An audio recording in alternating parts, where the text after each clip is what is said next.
News Center Maine is partnering with the Maine-Monitor to bring you some of the reporting being done by journalists at the nonprofit independent publication, and we'll be featuring one of their stories each Monday.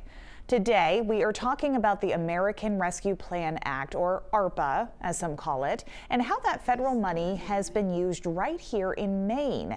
$4.5 billion in ARPA funding has gone to Maine government agencies and organizations. It was meant to help the state recover from the impact of the pandemic and to invest in critical infrastructure. $261 million of the funding went to Maine counties, and they had to commit the money to projects by the end of 2024.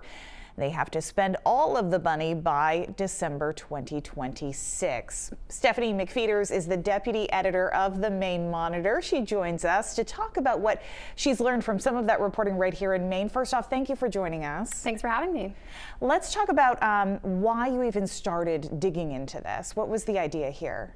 Yeah, so we decided to dig into the county's ARPA spending because for many of them it was an unprecedented windfall, in some cases more than their annual budgets. And there was some concern when the funds were initially dispersed as to how these county governments, which by design in Maine are pretty small, were going to handle all this money. So, now that they have had to budget all the funds, we wanted to take a look and see how they decided to spend that money.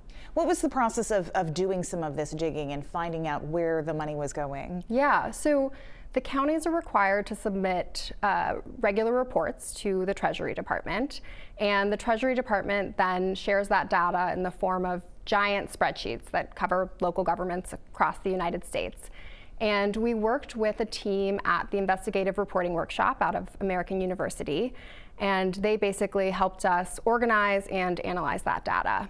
And our goal was twofold, basically to give Mainers a high-level view of what the spending in each county looked like, but also a way to kind of easily explore each of those projects. So what did you find? Where did some of that money go? Yeah, so it's interesting. In some ways it kind of depended on each county, but there were definitely trends. A lot of money went to emergency communications, to the new radio towers, new dispatch software, that kind of thing. A lot of money went to jails, to body scanners, new HVAC systems. Cumberland County put a lot of money toward a new medical wing at the jail. Sheriff's offices also got a lot of money for new patrol cruisers, new guns, which some people might not associate with a public health emergency, but the U.S. Treasury Department did give local governments a decent bit of leeway in terms of how to spend those funds. And then there was a lot of money that also went to substance use programs, affordable housing, sewer and water infrastructure, stuff like that. Something a lot of Maine people, I think, are very interested in following. You published a few stories over the weekend. Can you give us an overview of what people can see there? Yeah, so like I said, our goal was sort of twofold, to give this high-level view of how the counties are spending money, and for that we built this pretty cool tree map, which is basically a bunch of colored blocks that show the spending by category. And then we also have this searchable table where you can get more information on up to 500 projects.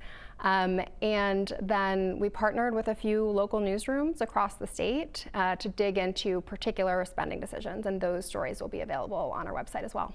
Stephanie McFeeters, thank you so much for joining us and explaining all of this. Of course, thanks Amanda. And you can read the full stories and much more at the-maine-monitor.org.